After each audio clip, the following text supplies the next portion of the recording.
poquito con el tema, pero ¿cuál es tu huella de carbono, José? Vamos a calcular la huella de carbono de todos, ¿no? Ahí va. Ok. Pues yo estaba muy confiado en que mi huella de carbono no iba a ser tan alta. Ajá. Porque uso mucho el tren. Ajá. Pero resulta que Amtrak usa máquinas de diésel. Entonces sí, tomando el tren de aquí a San Diego. ¿Cada cuánto? Pues como 1.5 veces al mes. Ok. Ida y vuelta. Ok. Creo que sí. Y Aunque todo el resto del tiempo uso transporte público. Habría que usar una de estas calculadoras de huella de carbono para ver. ¿Lo has hecho o no? ¿Has estimado tu huella de carbono con esas calculadoras? En la preparatoria. En la prepa. Sí, Okay. en la clase de Servicios Ambientales y Sociedades. Uh-huh. Así es. Y pues vuelos, pues no tantos en realidad. ¿No? Conferencias y cosas así, pero no. Creo que ha mejorado mucho porque antes, cuando vivía en la Ciudad de México o en Tijuana, tenía el auto y para todos lados, ¿no? Pero ahora mucho más transporte público. Pues aquí la cuestión es que el que tenga la huella de carbono más alta va a pagar las pizzas. De Híjole. Se me hace que yo ya me salvé. ¿Cómo está tu huella de carbono? Claro, me decís cuántas son las pizzas y...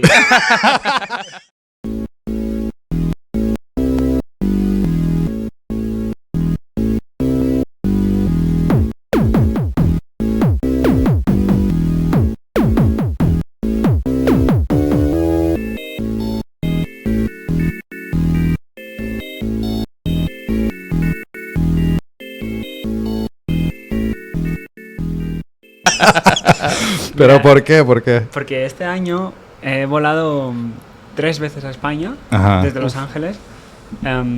Justo lo he mirado antes de venir. Un vuelo directo desde LAX hasta Barcelona son unas 4 toneladas de CO2. ¿Por persona? Por persona. No, ¿por persona o por vuelo? Ida y vuelta. Ah, ok. Vale. Ida y vuelta, ¿por persona? Por persona. That's crazy. Wow. Y claro, o sea, yo tengo en cuenta que el carbon footprint medio de una persona en España son 5 toneladas como mucho, 5 toneladas y media, pues es que yo multiplico esa cifra. O sea, ahora mismo estoy en quizá 20 toneladas de CO2, teniendo en cuenta pues la dieta y tal, que intento, comer, no solo comprar carne, pero sí suelo comer carne si estoy fuera con amigos. Y luego también... no tengo coche aquí, lo cual me salva un poco. Sí. Pero en total yo creo que unas 20 toneladas de CO2, que si lo ponemos en perspectiva, son 4 toneladas más que el americano medio, que son 16.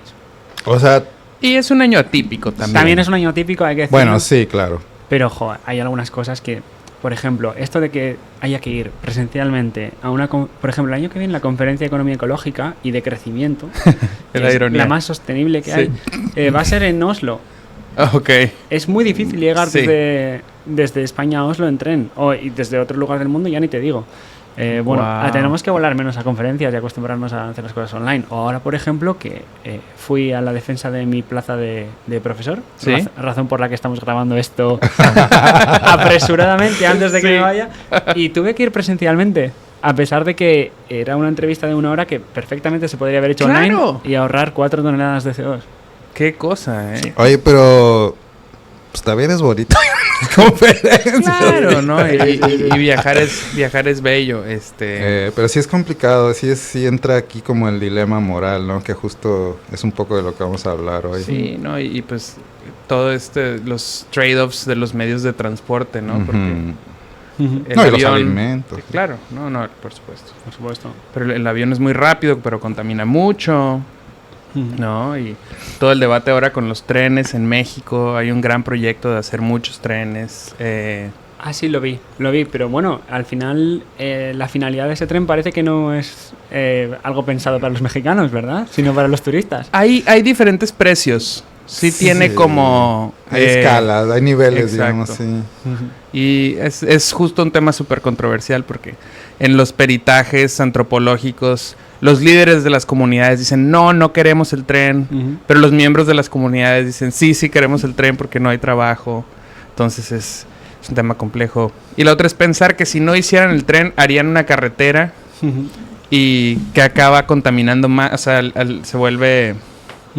Justo ahí esos trade-offs, ¿no? El balance del desarrollo económico contra el deterioro ambiental y social, ¿no? Es complicado, ¿no? Y justamente es el tema de nuestro invitado de hoy. Así es. ¿No?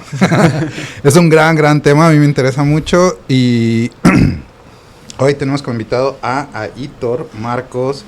Es investigador postdoctoral del Wrigley Institute de Medio Ambiente y Sostenibilidad. Sustentabilidad, ¿cuál es? Para empezar, no sé, siempre tengo esa confusión de cuál es la correcta. Yo no suelo utilizar sustentabilidad, creo que es otra diferencia que tenemos entre Europa y América. Ok, bueno, quizá ahorita hablemos un poco más de eso. Y bueno, platíquenos un poco de por qué estás aquí, qué estás haciendo, ¿no? Bueno, aquí estoy en el Wrigley Institute trabajando con Joe Arbay. Él es psicólogo ambiental. Es muy famoso, supongo, ¿no? Bueno, sí, o sea, dentro del mundillo es bastante famoso. O sea, a mí me sorprendió mucho que él conoce personalmente, por ejemplo, a Kahneman. El que escribió Thinking Fast and Slow, el premio Nobel. Sí, claro. O sea, es un tío... Sí, a mí, o sea, yo sí he escuchado de él. Sí. Yo no sabía que estaba acá. Y bueno, han montado un lab bastante interdisciplinar al que yo, pues bueno, me postulé cuando terminé el doctorado, ya en agosto de 2023, y le dije, mira, yo estoy interesado en la economía ecológica, en la toma de decisiones medioambientales desde el punto de vista del consumidor, y yo, habiendo estudiado en la Universidad del País Vasco, en la Facultad de Economía y Empresa, pues bueno, quería algo más de interdisciplinariedad. Y Joe, vamos, me acogió bajo su ala y con él hemos hecho algo realmente interdisciplinar, que es analizar problemas de consumo y de percepciones que tenemos sobre soluciones medioambientales, pero no solo teniendo un punto de vista económico, sino trayendo al frente percepciones, opiniones y cómo interactúa todo eso en la decisión final. Al final, Joe le llama Decision Science. Y entonces, bueno, ahora estoy en una época de redefinir qué soy, porque bueno, yo siempre digo que soy economista ecológico, pero ahora parece que también tenemos lo de Decision Science como adjetivo. Voy añadiendo adjetivos a medida que... Oye, esto, Decision Science, ¿cómo lo describirías? O sea, ¿qué tipo de disciplina es? Yo creo que se basa mucho, bueno, no creo, es así, se basa mucho en la psicología social y luego también en estos postulados de la economía conductual, el behavior economics, en que no tomamos decisiones de forma racional y eficiente todo el rato y que, bueno, tenemos algunos sesgos y algunas tendencias que parece que son la excepción y las tratamos así en los modelos, pero son la norma. Y tratar de desgranar todo eso y hacia dónde nos lleva. Como la lógica de lo ilógico, de alguna forma. Sí. Y de hecho me interesé por esto porque yo en mi tesis iba a por la lógica de lo lógico, que es si ponemos un carbon tax a todo el mundo, un impuesto al CO2 y aumentamos los precios de lo que es, digamos, de lo que le sale caro al planeta, y si hacemos que también nos salga caro a nosotros, pues consumiremos menos. Y mirando nuestra cartera haremos lo que es mejor para el planeta. Claro. Eligiendo la opción más barata, pues también conseguiremos la opción más sostenible. Incentivos, ¿no? Básicamente. Sí. Pero, ¿cómo funcionan esos bonos o carbon tax? Pues ¿no? yo pensaba que era algo muy directo, que al final por el CO2 que va embebido en ese producto se le suma un precio, pero no es tan directo el efecto que tiene en la demanda, y ahí es cuando me empecé a interesar por la toma de decisiones y la parte psicológica, porque no todo se traduce 1-1, es decir, no cuando un producto se vuelve más caro la gente deja de consumir, y esto es algo que seguramente hablaremos más tarde también. Estamos asumiendo que los consumidores tienen el poder completo para transicionar de un sistema económico a otro, simplemente porque las externalidades negativas, que así las llaman los economistas, están ya incluidas en el precio. Es mucho más complejo que eso, y por eso, por la limitación que tiene esta herramienta, me interesé y fui más allá del instrumento económico en sí, y ahora estoy pues entre psicólogos. Wow, no, qué interesante pues como el viaje intelectual, ¿no? De llegar de una a la otra. Y antes de entrar a las definiciones, en ese tema en particular de los precios, de los combustibles y todo esto, ¿qué se mete entre el incentivo y que se traduzca realmente en una baja en la demanda? ¿Es una falta de alternativas? ¿O es simplemente que la gente ya está acostumbrada a hacer las cosas? ¿O con, no sé, una actitud desafiante de, me quieres prohibir esto, entonces más lo voy a hacer? Como que, ¿qué cosas? Hay varias teorías. Nosotros, Patrick Hartman, mi director de tesis, y yo dijimos que era el moral licensing, que era un concepto que teníamos de la psicología social que lo conseguimos introducir en el mundo de la economía, y en un artículo que publicamos en Global Environmental Change mostramos un experimento en el que a la mitad de los consumidores les enseñamos un incremento de precio que era provocado por el carbon tax. Ajá. Y los otros sabían que había un incremento de precio, pero no sabían que eso era por el carbon tax. Al final, la gente que era consciente que estaba pagando pues un dinero adicional por contaminar sentía menos culpa por el hecho de contaminar, porque de alguna forma el hecho de pagar por este carbon tax te hacía sentir que tú tenías el derecho de contaminar. Te absuelve. Exacto. Cuando no es ese el objetivo del carbon tax. Y de hecho, al haber rescatado este concepto de moral licensing, me contactó SCORAI, que es la Sociedad Europea de Consumo Sostenible, de Investigación y Acción en Consumo Sostenible, porque ahora en el libro que van a sacar con los nuevos conceptos de consumo sostenible, para que todos nos entendamos cuando hablemos, como volvimos a poner en la palestra la palabra de moral licensing, pues tuvimos la suerte de poder definirla. Me encanta este concepto de moral licensing, es muy interesante y es muy intuitivo. Sí, ¿no? Sí. Y tiene, o sea, ¿cómo lo interpretamos? O sea, como algo, o sea, se presta a esta situación donde hay personas que pueden pagar ese impuesto y entonces por ende tienen el derecho a consumir ciertas cosas o no, o cómo. Yo creo que es un concepto complicado en ese sentido, ¿no? Sí. De hecho, al final lo que nos enseña es que el carbon tax es un impuesto regresivo. Los impuestos pueden ser regresivos, proporcionales o progresivos.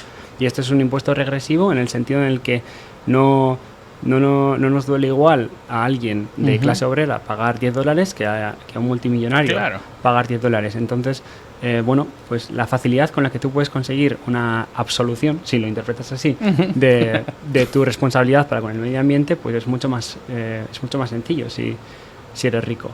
Pero bueno, de todas formas, el moral licensing es un concepto más amplio que no solo hemos aplicado al carbon tax. Yo cuando lo he intentado explicar en este libro, que ahora hablaremos de él, sí lo he hecho para todo tipo de comportamiento medioambiental. Sí.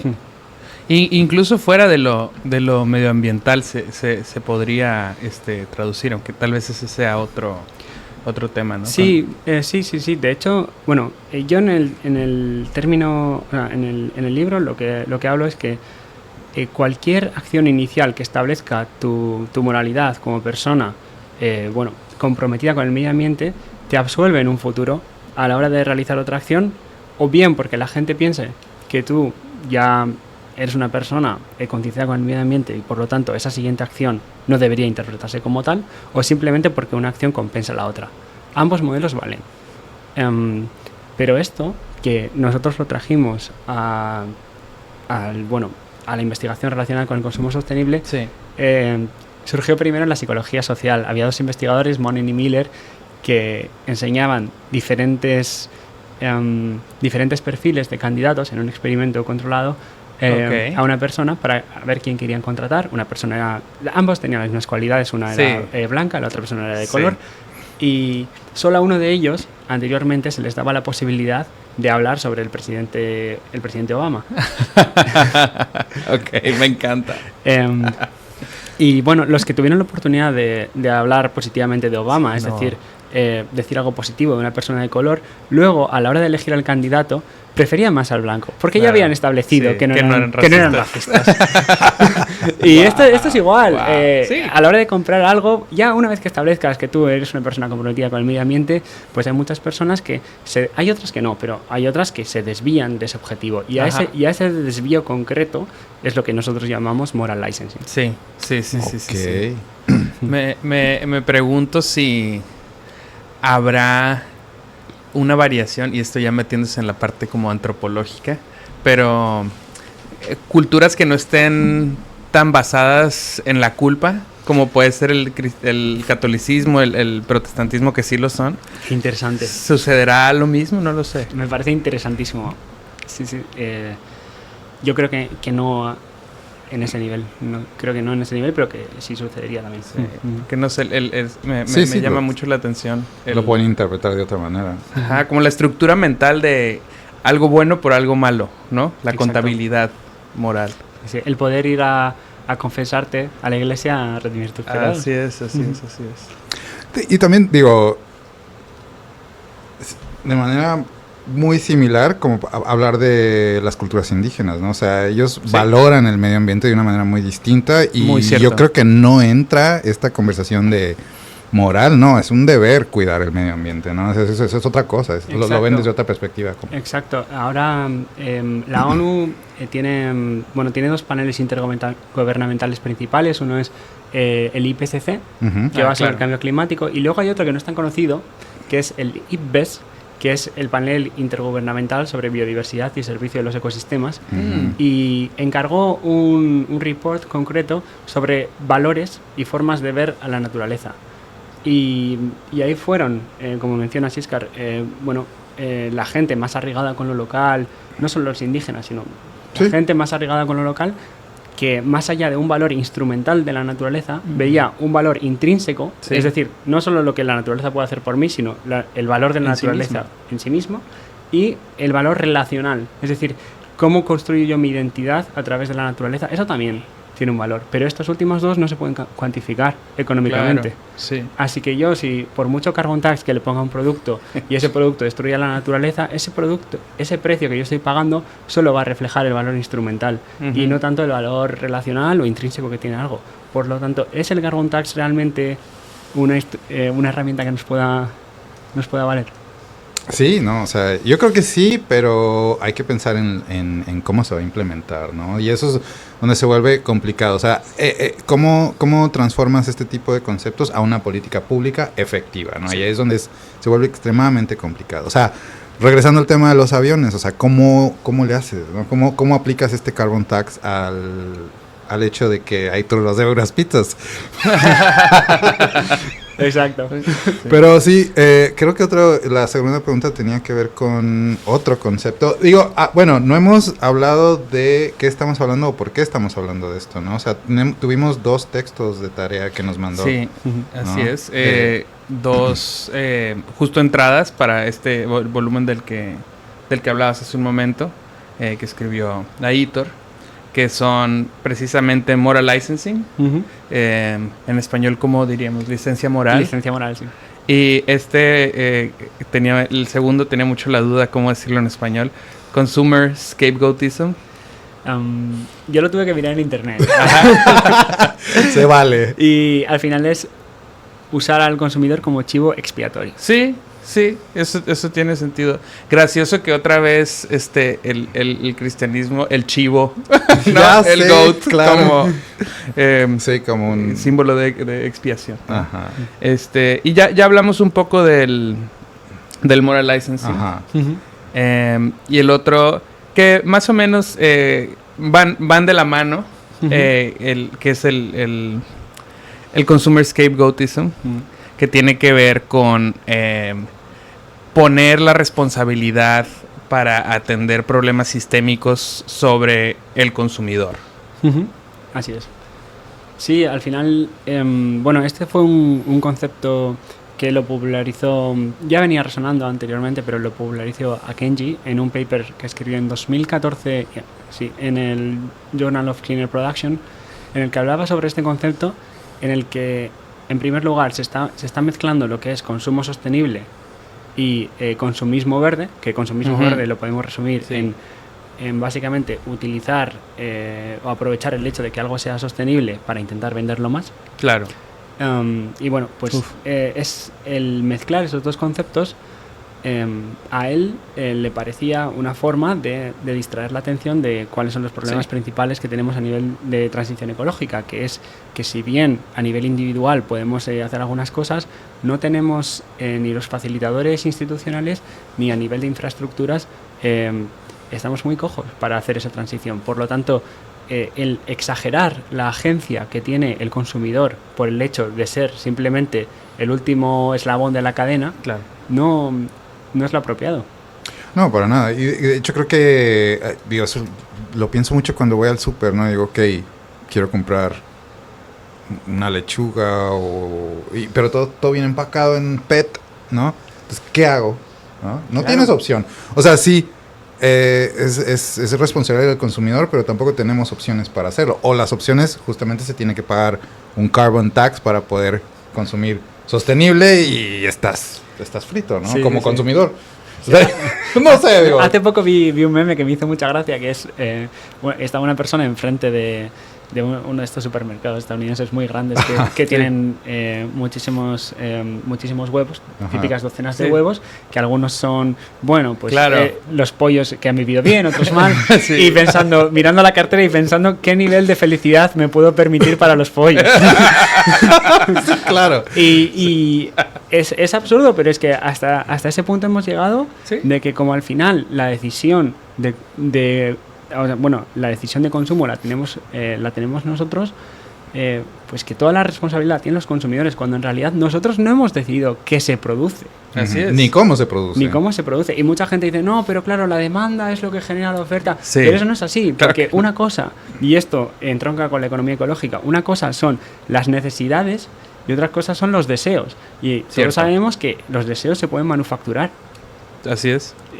con el marketing, con, Claro. con la publicidad. Sí, sí. Hasta un punto llegamos. Y bueno, en LA, por poner un ejemplo más concreto de Los Ángeles, pensamos, por ejemplo, yo pensé el otro día y dije, he caído aquí yo en Consumer Scapegoatism. No sé si se podrá ver en cámara, pero aquí tenemos una botella que se podrá Ahí está, sí. Sí, sí. reutilizar. Ujú.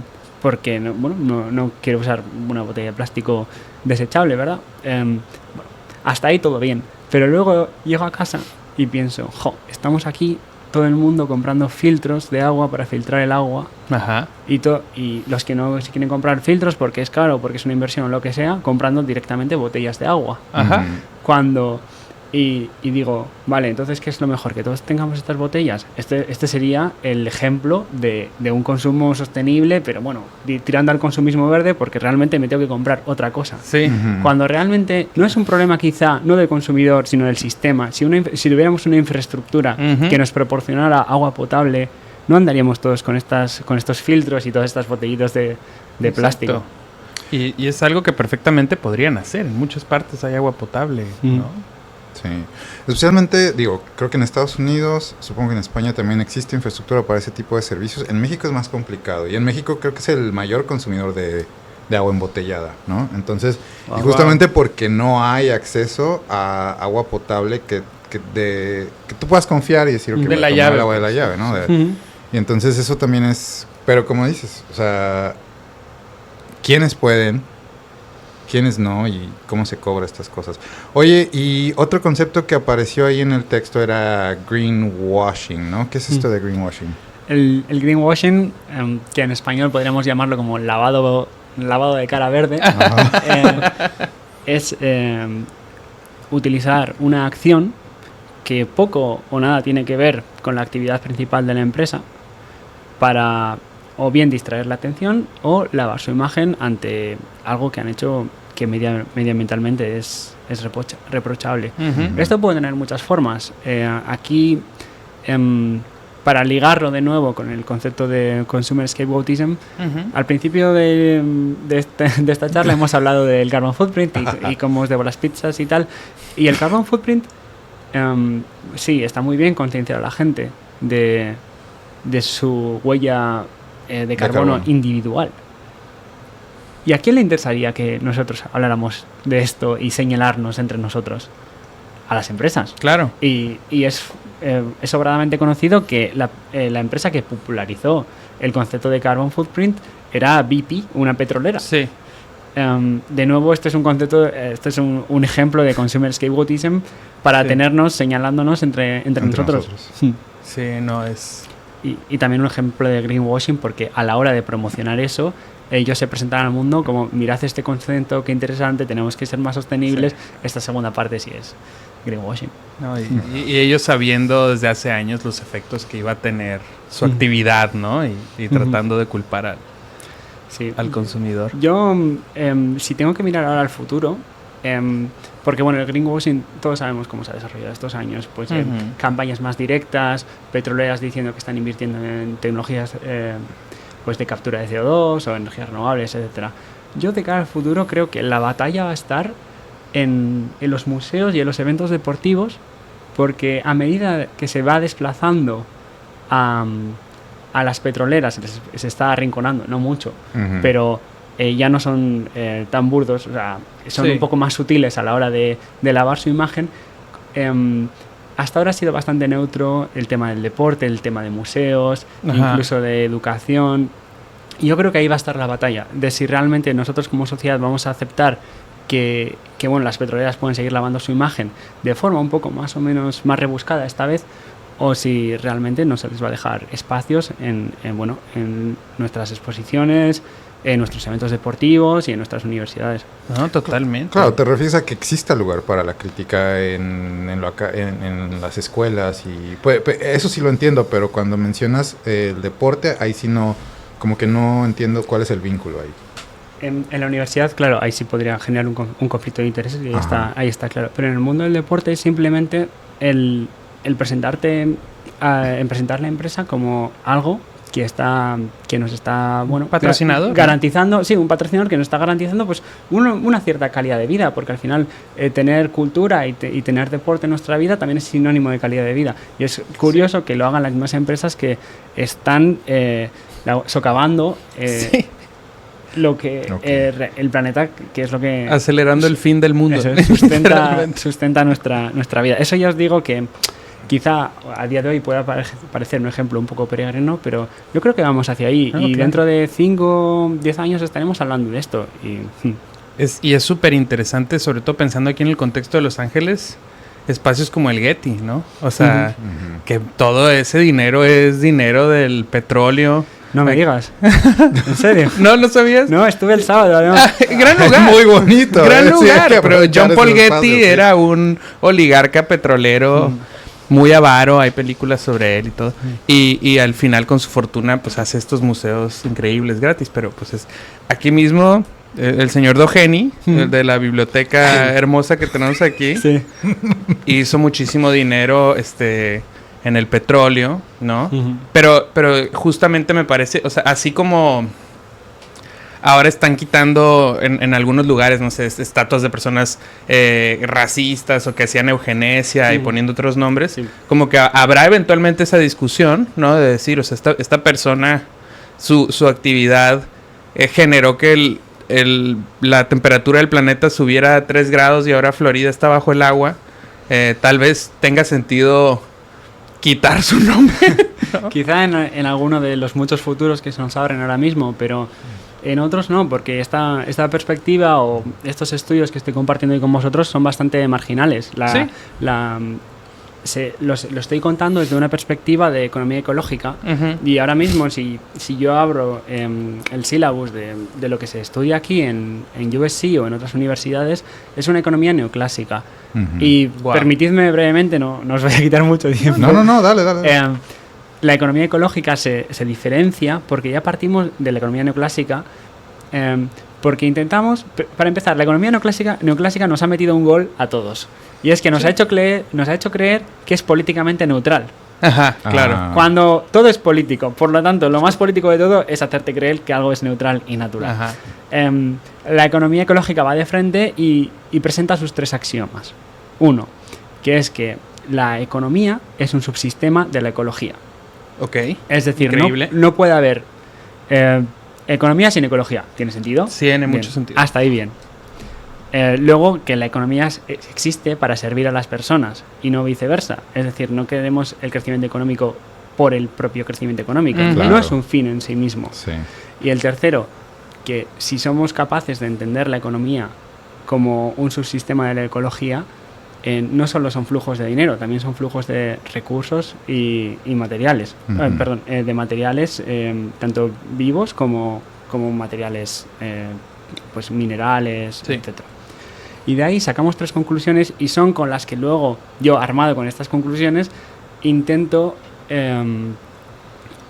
enmarcar mis artículos dentro de estas 3 conclusiones. Y uno es que empezamos a pensar en la economía como un sistema limitado. ¿Por qué un sistema limitado?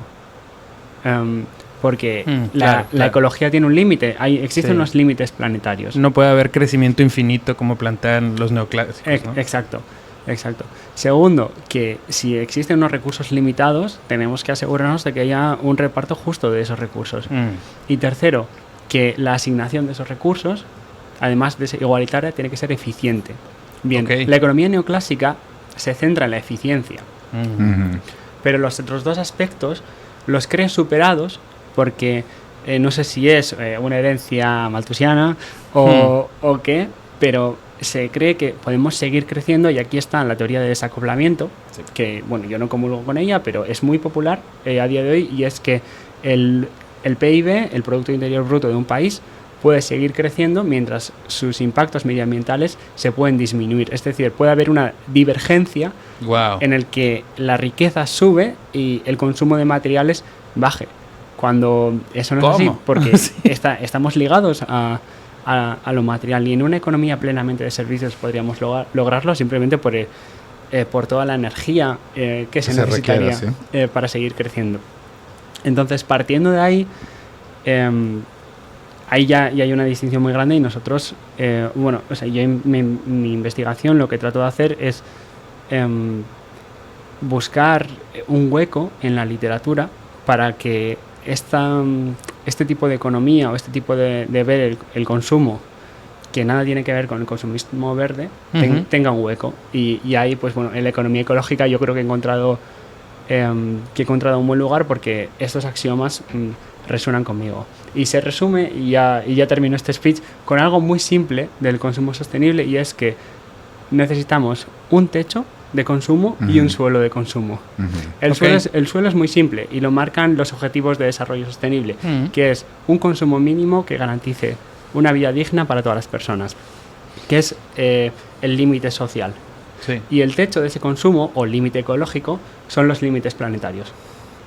Conocimos los límites planetarios en 2015, y de hecho este año esta universidad le ha dado el Tyler Prize, que es como el premio Nobel de la sostenibilidad, a Johan Rockström, que es del Instituto de Resiliencia de Estocolmo, que ha definido los 9 límites planetarios.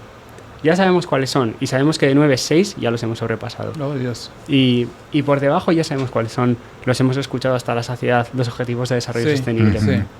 Ahora, lo que nos queda pendiente es cómo nos organizamos entre todos para movernos en esa banda, entre ese suelo social y ese techo ecológico. Hay muchas teorías, por ejemplo, Kate Raworth, la economía del donut, es básicamente eso, verlo como un donut en vez de como un techo y un suelo. Y bueno, yo trato de que mi investigación se encuadre ahí. Y el Consumer Scapegoatism nos ayuda a entender eso, porque separa muy bien eficiencia de suficiencia. Centrarnos muchísimo en la eficiencia es intentar que sigamos creciendo, intentando cada vez contaminar menos para llegar eventualmente a un desacoplamiento. Mientras que la suficiencia es entender que tenemos que transicionar a un sistema económico que nos permita estar en esa banda. Y el Consumer Scapegoatism nos ayuda también. Este es un chascarrillo, pero bueno, yo lo digo con otros académicos, que en vez de explicar toda esta chapa que os acabo de contar, cuando vemos algo que se desvía un poco de la economía ecológica y pinta que es más simplemente algo neoclásico, pues simplemente lo podemos denunciar en 2 palabras, que es Consumer Scapegoatism. Y no hablar de todo esto que os he contado, que si a nivel individuo, que es a nivel social. Entonces, bueno, yo creo que también las palabras son importantes. Sin duda. Como decía Foucault, ¿no? Entonces, pues esta es una realidad que podemos coger y decir, esto es lo que está pasando. Y apropiarnos de por lo menos alguna palabra que se quede sin apropiar la empresa, porque vaya. Sí, no, todo se vuelve eso, ¿no? Está cabrón. Y pienso que en la ciencia ambiental y el movimiento ambiental ha sido muy bueno justo para acuñar estas palabras. Greenwashing, todo mundo básicamente, bueno, no sé si todo el mundo, pero sí, es muy mucha popular. gente ya la conoce, sí. Y precisamente yo comparto esto de consumer scapegoatism, es una gran forma de hablar de un gran sistema. De englobar todo este fenómeno, porque es muy, muy, muy complejo, o sea, no es fácil, ¿no? Y sí hay un poco de sentimientos de culpabilidad del consumidor, ¿no? O sea, no sé cómo lo vivan ustedes. ¿Tú cómo vives esa? O sea, piensas cuando estás consumiendo, cuando subes al tren a San Diego y dices, chale, estoy contaminando. Pues mira, la verdad, en términos ambientales, no. Pero en otros, o sea, como que es una lógica que me hace mucho sentido. O sea, lo hacemos todo el tiempo, ¿sabes? Claro. O sea, ayer comí bien y tuve un día muy pesado. Hoy me voy a comer la pizza que nos va a comprar ahí, ¿no? O sea, es como una lógica de compensación muy rudimentaria, o sea, como que lo haces muchísimo personal, sentido. ¿no? Sí. Claro. Sí, a veces lo que pasa con esta lógica de compensación es además que las dos acciones, una compensando a la otra, no tienen por qué ser del mismo impacto. Okay. Y puede ocurrir lo contrario, que es que la primera acción haya sido súper sostenible porque hayas cogido el tren en vez de coger un avión y luego simplemente pues decides encender un poquito más la calefacción. Que ahí claramente la segunda acción no es tan contaminante como lo que has evitado, pero también puede ocurrir lo contrario. Sí. Que también en la literatura se le llama single action bias, que es tú intentas que haces algo y dices, bueno, voy a viajar en avión, pero el menú que voy a pedir en el avión va a ser vegetariano. Wow.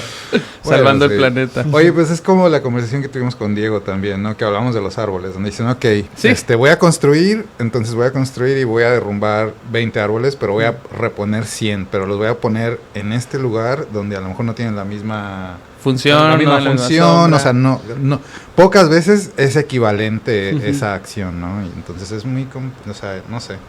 A mí me fascina este problema en realidad. De hecho, creo que te voy a invitar para que seas mi lector de tesis.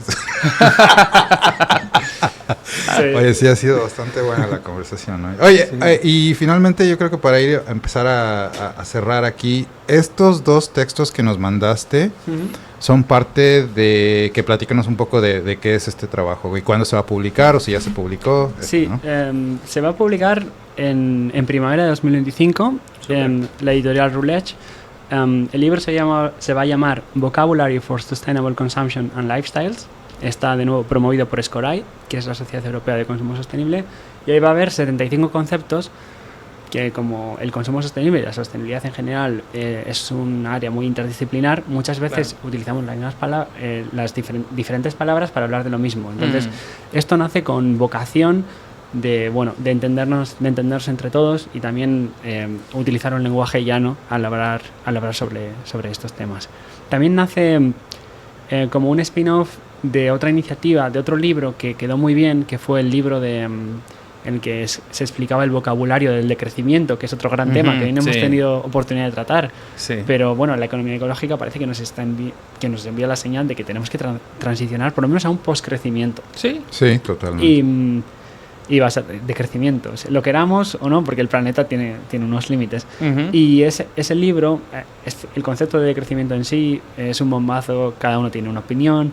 Y bueno, pues ese libro fue exitoso a la hora de definir conceptos, no solo del decrecimiento, sino alrededor. Y bueno, pues al calor del buen recibimiento que tuvo ese libro, en que yo no participé, en se va a hacer lo mismo, pero sobre el consumo sostenible. Muy bien. Wow. Oye, y yo creo que tiene una pregunta, que ¿cómo hacemos que este tipo de pensamiento y este tipo de ideas llegue? Como que uno de los objetivos de estar aquí para nosotros es como que todos estos trabajos que hace mucha gente, ¿cómo llega a la gente de a pie y aplicar todo esto y aprender un poco de esto? ¿Cómo te imaginas que este tipo de trabajos llegue a un público más amplio, digamos? Yo creo que la mejor forma de llegar al público, sin querer infantilizarlo, pero es a través de las redes sociales. Y mira que últimamente no soy yo muy amigo de las redes sociales, pero intentar en vídeos, no conozco a creadores ni mexicanos ni estadounidenses, pero a nivel de España hay varios, como se me ocurre Climabar, por ejemplo, que son dos chicas que hablan de temas como greenwashing, consumo sostenible, etcétera, y te lo explican en la barra del bar tomándose algo, una cerveza. Increíble. Y es literal, están en un bar cuando lo graban ellos. Y es la capacidad de traerlo a tierra y darlo en las redes sociales, porque esto no es nada. Estas cosas que hablamos, vale, somos académicos, pero no es algo muy complicado, no estamos haciendo física de partículas. Sí. Y al final mucha gente cree que no puede opinar sobre estos temas porque son temas de economistas. No. Pero si te pones a ver la economía, la mayoría de los principios de la economía neoclásica no nos valen para el mundo real, porque son todo excepciones cuando empiezas a hablar del mundo, del mundo real. Entonces, bueno, con el respeto que requiere la disciplina, pero también sin saber sin pensar que uno se tiene que quedar fuera, yo creo que también nos podemos aproximar. Y luego también, por supuesto, los círculos activistas hacen muchísimo por crear una narrativa que luego resuena en la gente y dice, sí, estos hablaban de esto. Normalmente yo creo, si tengo que seleccionar dos formas en las que llega a la gente, yo creo que los conceptos que tratamos suelen aparecer en redes sociales, en cuentas tipo Climabar, de una forma más light, y luego seriamente aplicadas a la sociedad, no solo de forma un poco infantilizada, sino seriamente aplicadas en la sociedad. Yo creo que llegan de mano de los colectivos activistas. Me gusta esas respuestas. Y pues es un poco el objetivo, justo. Síganos en redes sociales. Muchas gracias, Aitor, por la conversación de hoy. Muchísimas gracias. Gracias a vosotros por invitarme. Vale.